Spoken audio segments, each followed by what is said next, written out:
Sure.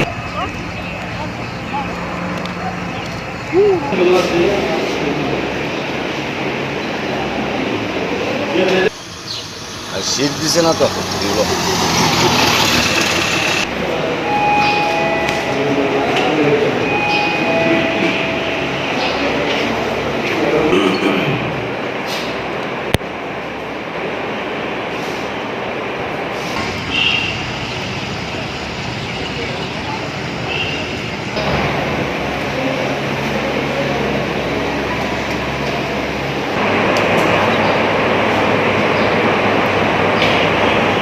মানে 10ই April সকাল 8টা থেকে ভোট গণনা হবে 11 মহারানীপুর তেলিয়ামুড়া এসটি ডিসি।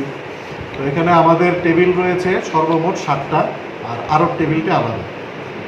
তো 7টা টেবিলে টোটাল আমাদের 48টা মেশিন কাউন্টিং হবে, সেই জন্য 6 পয়েন্ট সামথিং, দ্যাট মিনস 7 হবে টোটাল। 7 রাউন্ডে এই এলাকার যে রেজাল্ট সেটা বেরিয়ে আসবে ইভিএমের। এছাড়াও পোস্টাল ভোট যেটা, সেটা আমার টেবিলে কাউন্টিং করা হবে সকাল 8টা থেকে। স্যার এখন কীরকম ব্যবস্থা নেওয়া হয়েছে এখন পর্যন্ত কাউন্টিংয়ের? 3 টায়ার সিকিউরিটি কাউন্টিংয়ের দিন থাকবে, ফ্রিস্কিং পয়েন্ট থাকবে গেটের বাইরে। তো ফার্স্ট লেভেল টায়ার যেটা সিআরপিএফ আছে, second level tyre TSR, third level police থাকে।